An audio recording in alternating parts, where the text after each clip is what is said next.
Oh, that's hilarious. I thought, oh well. I think it's specifically because it's the NFL's Yeah, because I've done my film reviews and haven't sponsorships. gotten in trouble as long as I shout out the channel. I mean, we may Like, have to just do, we may have to do just find some nice highlight videos from each season and talk about them. yeah, maybe. Dang, I was really hoping to do like the game themselves and I like know. oh, that's rough. Well, will I still get copyrighted for that? Although I haven't gotten copyrighted for ever showing a highlight video. I just shout out the channel. That's how it's always. Yeah, I don't know. Yeah. Thanks, Bo. We certainly tried. Well, Did you I don't start know. I writing up? swear I've seen other YouTubers do that too. I don't. Oh well. I thought it'd just be like my film, but I guess not. But we. Do you think we could? The thing is, I'm kind of worried if we do like a highlight one. Will I get in No, trouble you just again? have to use not. I think the reason this happened was because we were using the YouTube film from NFL's actual YouTube page. Mm-hmm. I think if we just use some random Joe Schlo's page highlights, but they don't have game by game stuff. NFL is the only one that does game by game stuff, which is Yeah. bonkers. But we could do year by year highlights. We could do highlights from 2017, from 2018, 2019, 2020. All right. All right. I mean, I'm it's down better with it. than nothing. Let me see if I can find you something from 2017. I don't know. I mean, this is 11 minutes long. Sure, let's try this out. This is probably, let me see the quality. It's good enough quality. I'll send this to you so you can, this is 2017. I'll find stuff for 2018, 2019, 2020 while we're watching. But yeah, Bo, that is actually the technical definition of fair use. We're watching content from someone else and we're commentating on it. It is the definition of fair use. So that's Yep. something. It's not like we were just straight up just watching it on a live or something and being quiet. We were like talking about it. I don't know. That's really dumb. Either way, I guess at least I wasn't like completely banned on lives or whatever. Yeah. I guess that was nice. But I don't know. Like I'm not gonna get in any serious trouble, I don't think. But You can always argue fair use, anyways, to be honest. But it's true. There we go. Can you see it good now? Got it, all that. Can you see it all that jazz? I'm gonna make sure this isn't from like. Oh, that's nice. Make sure just in case. Sean Bialik, give a like. That's always kind of what I do. okay, so real quick before we start, I want to hit on One Pride 40. I actually just watched that interview a couple hours ago, and the one thing that stuck out to me about what Brocker said on Campbell comparing him to McVay, I mean, if you didn't notice, not only did he say it this way, and he said it in a very particular, careful way, he emphasized it with his voice. It was a jab. I don't even know that it was a conscious jab, but it was a jab nonetheless. When he was talking about, he was trying to explain why Campbell's so awesome. And he said, I don't know if you watched this yet or not, analytics, but he said, Campbell reminds me of McVay when he first arrived. And he really emphasized the when he first arrived part. He had no ego, he said. And he spoke of that, and he said when he first arrived, and he used past tense words to describe McVay not having an ego. And I thought it was super telling. I mean, that's what everyone's been saying. Everyone's been saying McVay has gotten a massive ego problem. And I'm telling you, matter of fact, McVay did not have that problem at first. He didn't. He was like the most humble guy in the room. And he got the players' respect from doing that. But man, when you're anointed the savior of football, I guess that goes to your head, right? Sure. I don't have any other way to explain it. Of genius, and you invented a new form of the offense, and you're Not the only reason that, for it actually gets way worse, right? The media was like dumping praise on him, but it got way worse than that because NFL people all around were going out and they all wanted to find the next McVay. And it wasn't just a talking point, it was a real thing. So it wasn't just the media. The media was riding his wing, but when it wasn't just the media, the NFL showed it. how many teams went out and hired a super young offensive guy because they wanted to find the next McVay? So it wasn't just the media; it was also the peers, the executives, and the other GMs and everything who were like wanting to. I mean, it got to his head, and he lost it. He really lost the ball. Yeah. Well, and also it probably doesn't help that like there's also coaches that were hired because it just McVay endorsed him, like Zach Taylor of Cincinnati, who was, by the way, a QB coach. I didn't hear anyone blasting the Bengals for hiring a QB coach with no play calling experience and no coordinating experience when the Bengals hired. Oh, why not? Oh, because he's genius Sean McVay's guy. I mean, Campbell gets hired and everyone thinks it's a joke. He's been a freaking assistant head coach for 5 years. He had interim head coaching experience. Like, that's nonsense. Mm-hmm. Yeah, like I was watching the live the other day, and the guy was just talking about how Campbell like had no qualifications to be a head coach because he was an assistant head coach and he wasn't a coordinator. What do people think an assistant head coach is exactly? I don't know. I think they just think it's the guy that gives them coffee. I don't know. I mean, geez, it's an expensive coffee getter. You get an intern to do that, doesn't get it paid anything. I don't know. Like, well, just the amount of times he was praised by Sean Payton. Like, he talked about how like sometimes he would help like make the offense better and all that. So it's not like he didn't know what he was doing. I mean, it's not like the Lions are just going to hire a guy who doesn't know anything about football. Well, and you got guys like Brad Holmes and Dorsey who understand what authenticity looks like. And Brad Holmes, he left LA understanding something.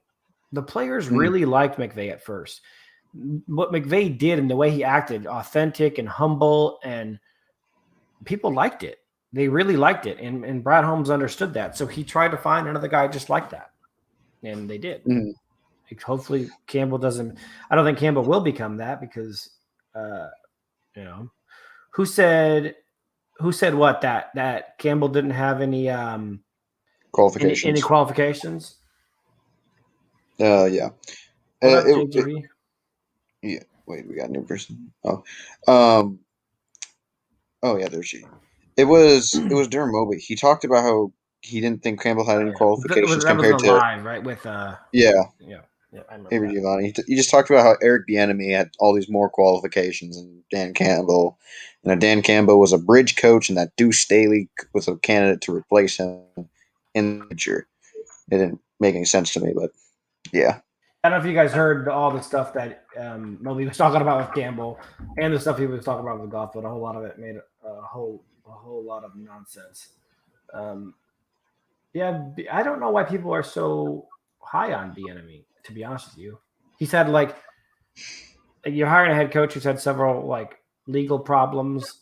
Not that he can't move past that, but his coaching experience isn't exactly something to write home about, unless you think that the Kansas City Chiefs offense is a design of Eric Bieniemy rather than Andy Reid, which there's no evidence of. Well, he doesn't call plays, and he isn't the assistant head coach, is he? No, he's the offensive coordinator, and he was the running backs coach before that for the Chiefs. Was he there? Did they even have good running backs during his tenure here? I think, wasn't that the dark age of the Chiefs running back time? He might have been there for Kareem Hunt. Let me look. For Jamal Charles and Kareem Hunt, yeah. Although I don't think he deserves much credit for Charles. He was way before Charles developed. He was a running backs coach. Vikings. Yeah. So he was the running backs coach in 2013 for 2017, and he was running backs coach in 2006 to 2007. So he was kind of run for Peterson for a year. That's his claim. I shudder to think that he had anything to do with Peterson being one of the best running backs of all time. True. Well, he's only there for a year, so I doubt he really got to do much. Yes, he was bad at Colorado also. Yeah. A lot of people have said negative things about Bieniemy historically. It's not just Bieniemy has been a not liked person. He's been in some legal issues, but people have also been like, yeah, they didn't like playing for him. There was a lot of strikes against Bieniemy, and I haven't heard a single person that has worked with Campbell ever say anything bad about him, ever. Mm-hmm. Well, and Campbell, my big thing with Bieniemy is even if he did call plays, how do we know that he even really deserves to be any credit for that offense? I mean, he has Mahomes, Hill, Kelsey, all these great players the Chiefs had. So, I mean, there's all these question marks had. So not only does he not call plays, he was bad when he did call plays at Colorado. And so it's just I'll take it a step further. Okay, so follow me here because I'm going to take you a little bit somewhere, right? If the longer Andy Reid is with the Chiefs, wouldn't you assume that he would give Bieniemy more responsibility over time? Sure. Generally, that's how it works, right? You give more responsibility to guys over time. Well, the offense this year was shaky compared to last year. Last year's Chiefs offense was much better than this year's was. And so was Mahomes' overall performance. The O-line wasn't very good, and that got exposed in the Super Bowl. But the 2019 Chiefs were basically unstoppable. And the real reason that the Chiefs this year were a little bit better, I think, is because their defense was better. They had a bit more stout of a defense. I mean, you're talking about Mahomes went from 50 touchdowns all the way down to 38. I mean, it's 12. It's not like he wasn't great still, but a 12 touchdown decrease. And they struggled offensively in some games to really get the job done. Specifically, they struggled in games like, they lost let's see, who did they lose to?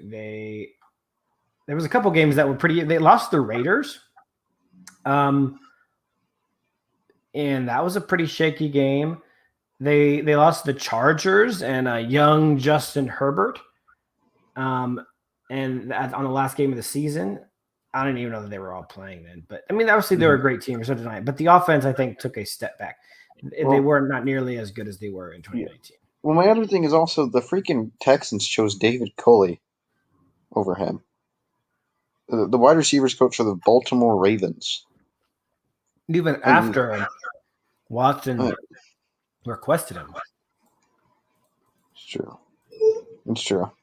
It makes no sense. You're not wrong on One Pride 40. I believe that your last statement is likely true. I believe that. Didn't Patricia call plays though at defense? It doesn't matter.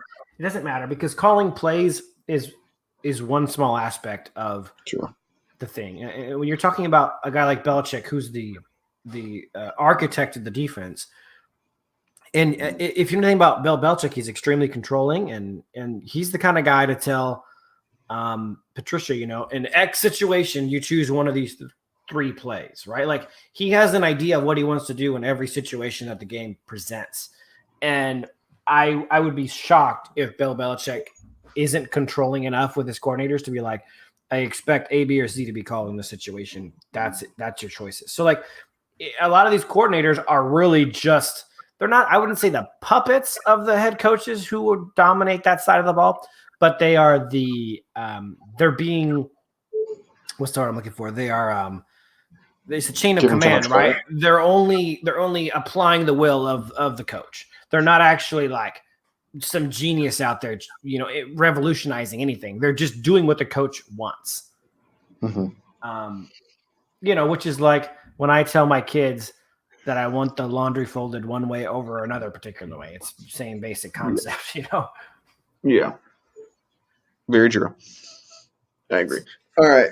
Well, we can continue with the Goff thing, or honestly, we could just talk football if you'd prefer. We could do both. We could do both. Yeah. Yeah, it's exactly right. One Pride 40 explains why Belichick's tree is so bad because he hasn't had. What he's gotten is people that he can, in a real military style way, who will execute his vision of what he wants. But he hasn't got guys who can think up new visions for themselves or who can creatively problem solve, which is really probably the biggest aspect of being a coach is problem solving. If offense is presenting me A, how do I, counter that? That's a problem solving aspect of the game that most coaches utterly fail. And it's what McVay's failing. In the same vein as Chip Kelly, who came in and He presented something new that no one had seen before. No one knew how to counter it. What happened with Shaquille? He had a really good offense for one season. And then what happened? People figured out how to stop it, and he literally vanished from all of existence in the NFL. Mm-hmm. Because he wasn't a problem solver. He was just innovative. But he only had one innovation.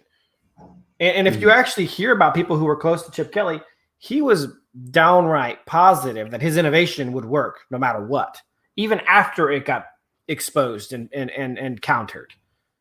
So you do need to have that innovative, inventive, creative mind, but you also have to have critical thinking skills and the ability to adjust and counter, via problem solving skills, which not oftentimes we see coaches like cough, Matt Patricia, who didn't, and you could tell Matt Patricia lacked that, because what did Matt Patricia do when he got a player who didn't fit his cookie cutter scheme?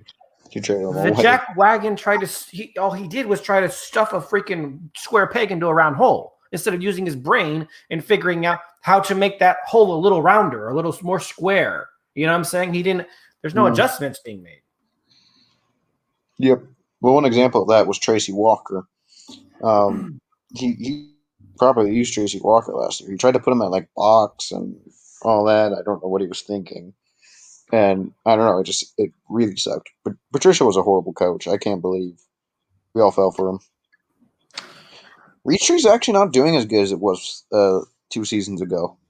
Well, I think there's a reason. And you can even see it in their. Yeah, well, that's the third aspect of the coaching world, isn't it, Bo? It's being inventive, creative, innovative. It's being a problem solver, and it's being able to be relatable. And in Patricia's case, he knew none of those things, right? He essentially Bill Belichick gave him a notebook. It's like somebody getting their math textbook and trying to solve like MIT level math problems, right? They're like, well, I see in my high school math textbook that this is supposed to be a way to do this. Well, that's not how that works anymore. You're not working with that anymore. And so, yeah, it's an issue. Well, but think about the difference in the coaching styles between a guy like Reed and a guy like Belichick. Reed is creative. He's innovative. He's always changing things around. He's very emotional. He's very fired up and all that kind of stuff. And so I obviously am not in the locker room, but I would assume that kind of successfully harvest this atmosphere of creativity and those sorts of things, which are, I think, better key takeaways for young coaches who are leaving someone else's tree rather than everyone doing Belichick's will, which is what the Patriots do. The only guy to be semi-successful after leaving the Patriots really is Brian Flores, and obviously it's a very young career, but I think Brian Flores was a pretty well-respected and smart guy before he ever got to Bill Belichick's world. Yeah. Well, and I don't know. I mean, I also feel like sometimes just when you hype something up, it starts to look bad. So, like, for example, one Brett Forty's talking about that Andy Reid head coaching tree and all that. Well, it got worse, like, after all that hype. Now we have Matt Nagy, who was horrible last year and is definitely on the hot seat. You had Doug Peterson get fired last year. And I guess right now the only one I can really remember from the Andy Reid trees that are still good right now, Sean McDermott and Ron Rivera. I don't even know how they're connected, but I heard that they were. But yeah, yeah. Welcome to the live, Troy. And yeah, so am I. All right. So we're gonna be doing limited film review for Jared Goff today. Yeah. I believe I'm going to be doing film review for Jared Goff with all 22 film with Luke soon. So I'd be on the lookout for that.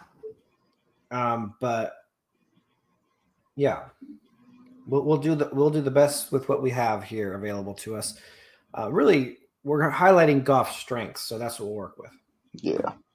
Sorry, guys. I really tried to do that, but I guess capitalism. I don't know. Here we go.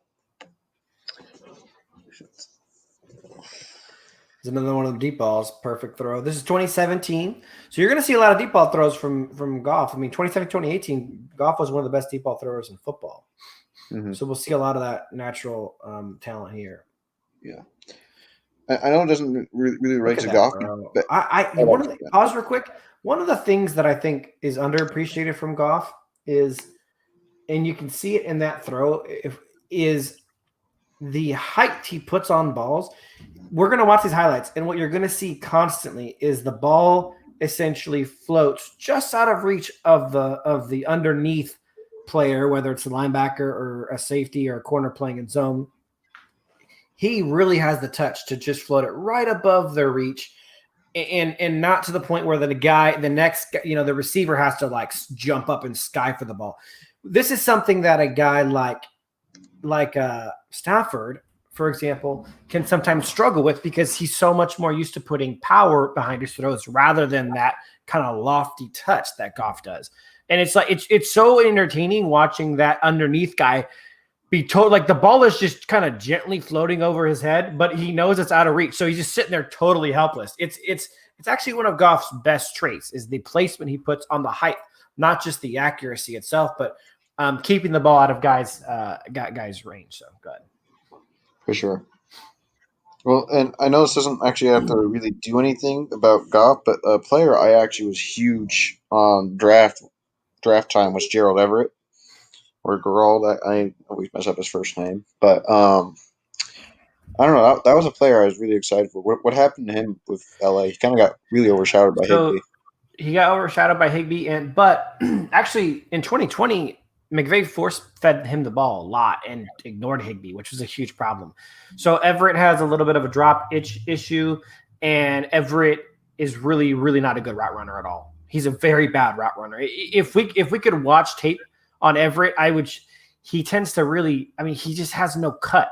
So instead of like hard cuts, like if he's running a post route, it looks like a lollipop. Like he rounds out his routes very hard. And it creates with a guy who's as accurate as Goff on his ball placement. And obviously, while we watch this, a lot of Goff's balls get thrown before guys even make their cut. So he is throwing the ball where they're supposed to end up after a cut. And Everett just oftentimes wasn't where he was supposed to end up because of his rounded routes. And I don't know that he wasn't capable. I assume in practice he pulled it off or he wouldn't have gotten so much playing time. But in games, he oftentimes, and people would go, oh, look, Jared Goff's missing Everett deep again. And then McVay's sitting there screaming at Everett because he ran a garbage route. And if he had run the correct route properly, then he would have been where Goff's ball ended up. Mm-hmm. Yeah, Goff's touch is legit. That's why I say we'll point out a couple throws here where I'll tell you, I don't think a lot of quarterbacks in the NFL can make this throw because it's not all about power. Goff's touch and accuracy sometimes is so good. It's like mind-blowing. Even the most ardent Goff haters that are Rams fans will admit to me that, yeah, there's only a couple other quarterbacks in the NFL who can pull off those kinds of throws. Mm-hmm. Like, I don't think you would see Derek Carr or Lamar or Stafford make those kind of throws. Maybe Carr, but I don't know. Maybe Carr, but really Rodgers is one of the only guys that can make that kind of touch throw. Russell Wilson can make that kind of throw. It's a very small list. Most of the power throwers cannot make those kinds of throws. Not at least regularly. So you can go ahead and play it. All right. Him and Cup were also just special, man. That's kind of sad to see those two. Hey, Goff and Amon-Ra St. Brown are special. I can feel it coming. I really can. I can do. The more film I watch, look at all the time he's got. He's got all the time. Look at that. Again, picking apart the zone. That's reading a defense. He had time. Oh. He went through several reads, and he found the weak spot in the zone, and he attacked it. Escaping the pressure, throwing on the run. Yes, he did get open, but when he saw the player, he looked at the player. when Mahomes does that or Russell Wilson does that, they get credit for it, even if the guy's open, because they escaped the pressure and threw a nice ball. But when Goff does it, the guy was open. He didn't have to do anything. It's a double standard. That's stupid. Mm-hmm. This is the famous hurdle. Beautiful play. Huh. Oh, wait. I just realized a pattern. DeAndre Swift jumped to Todd Gurley hurdled the Washington linebacker. DeAndre Swift. Hey, rewind that. That needs to be watched again. Mahomes, I think, pause real quick. That's actually one of the things where I think Mahomes struggled this year if you watch some of his games where he didn't have good games and you watch the film on those games, Mahomes' touch is brilliant, but he's super young. And sometimes he doesn't get the touch right. Sometimes his touch throws are the ones that get him in trouble. Mahomes was 38 touchdowns, 6 interceptions, but he also led the NFL in dropped interceptions. I think he had 17 or 21 passes that were like they were so catchable that they are drop passes. A drop pass is essentially a dropped interception is the same as a drop pass. It's hard to rule something a drop pass. Like it has to be a ball that's easily catchable that wasn't caught. It's not just one that touches a guy's hands. It has to be like in the catch radius, which means basically within a foot or two of the chest area. But so escaping big pressure, he escapes. See, 2017, 2018, when Goff got pressure, he escaped, he rolled out, and he made throws on the run constantly. Well, I believe statistically, Jared Goff's a top 3 quarterback with a clean pocket. Yes, he is. But even then, he has a moment like he shows us that he's capable of handling pressure, and we're going to see it through these highlights. A lot of these highlights are going to be Goff getting pressured, getting out, and making plays. So the ability's there. It's not consistent, granted, but he's got capability. And the older he gets, the more he'll learn to deal with it and be more consistent with it. But go ahead and play it. Look at this throw. Off balance. I mean, he actually throws off his back foot, and that guy was well covered, and it was a perfect strike. Really good ball. It's only where he could get it. Yep. Man, it's also kind of sad seeing old Gurley. I know, it really is. It really is. That is a fact. This play's beast right here. You ready for this one? I already know what play it is. Oh, that's not the one I thought it was. But a good throw again. Good throw. It could have been placed a little bit further out, but that wasn't the route. The route was to go to the sideline. So it's kind of like people are always nitpicking Goff. This throw was unbelievable. Sammy Watkins, man. People are always nitpicking Goff like on that play, and I'm like, bro, the route was to the sideline. Why would he throw it further out? Where yes, Woods could have caught it and ran with it. That's not where Woods is going though, and he throws the ball before Woods even cuts. Mm-hmm. Kind of Kellen Moore like that. That was something John Gruden talked about when he was looking at Kellen Moore in his little QB camp and talked about that. So I kind of like that. But pause real quick. So the fat man says Stafford gets sacked on this 49ers rush. I thought Goff and Stafford were equals in pocket presence, pocket escape awareness. Goff's happier feet get him out of the pocket faster. It seems blessing and a curse. I think having active feet is always a plus. It's always a plus, right? But the younger pocket quarterbacks just don't have the mental fortitude to think through things as quickly as they need to when there's pressure. This has been true for every pocket quarterback, I think maybe ever. Their stats plummet when they get pressure, and they get better at that as they get older. There's almost no exceptions that guys get better at handling pressure as they get older. And the benchmark historically seems to be age 26. And after the last 2 years that Goff had with pressure, which was bad, a lot of pressure, that's actually, I think, it sucked for Rams fans. Trust me, it was not fun. But I think in the end, it will help Goff become even better against pressure because he's faced so much of it in the last 2 years. Mm-hmm. And by the way, Goff had one of the worst offensive lines in college football at Cal the first 2 years he was there. And he learned to deal with that there as well. And he progressed past it. Goff has a long history of overcoming adversity. So I wouldn't bet against him. I wouldn't be here if I didn't think he was capable of overcoming that. Go ahead, play. Yeah, all right. Boom. Watkins was also kind of an underrated combo with him. He had some really good plays with Goff. Yeah, a couple. Watkins had a massive tendency to not finish his routes, and it caused Goff a lot of deep incompletions. Look at that throw. Mm-hmm. That's a nice throw. Mm-hmm. He sees it. There wasn't even really any separation. The angle he hits it at is tiny, because really the guy's right behind him, and he's hitting it at just past the guy's body into that spot where only the receiver can catch it. This throw to Gurley is like, that's what I'm talking about. When Goff throws that, Gurley is totally covered. Totally covered. Mm-hmm. It's such a nice freaking play. Oh, yeah. So play action, hitting a guy Great catch. over the underneath, but just in the position where the over the top guy couldn't get to it. Gets hit as he throws. Beautiful throw. Same kind of deal. Like he's hitting these little windows, these little pockets. Yep. A little shovel pass. No credit there. Yeah, I don't know why it's on a highlight, honestly. But I gotta say, by the way, I kind of like your guys' old uniforms more than your modern. I like them both. So One Pride said, but he's got a brick wall here. Sometimes he does. I mean, you could see probably a third of the plays that we've watched here. There's been pressure.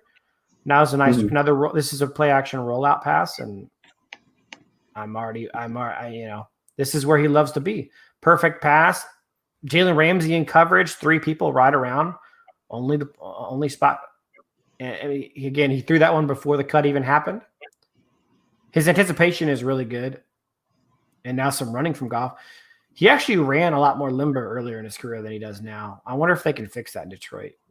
He runs a little bit more awkwardly now than he used to. I'm not sure why. Maybe it was like a technique thing. Maybe, didn't he injure his shoulder or something?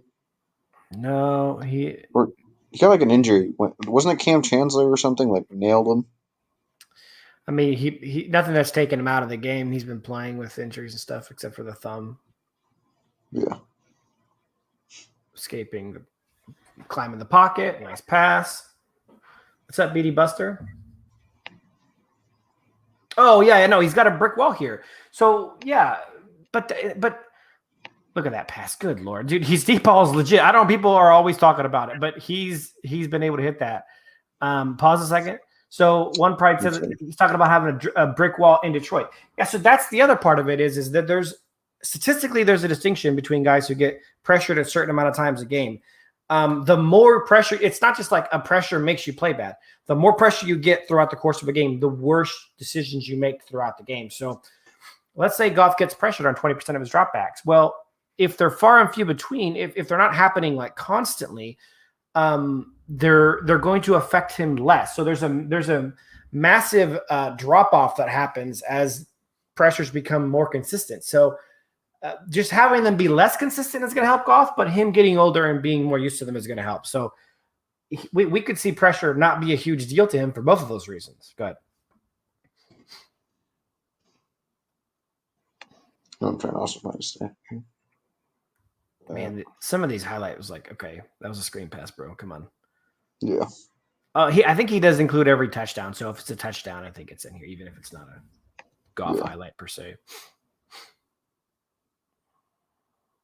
This is a big one.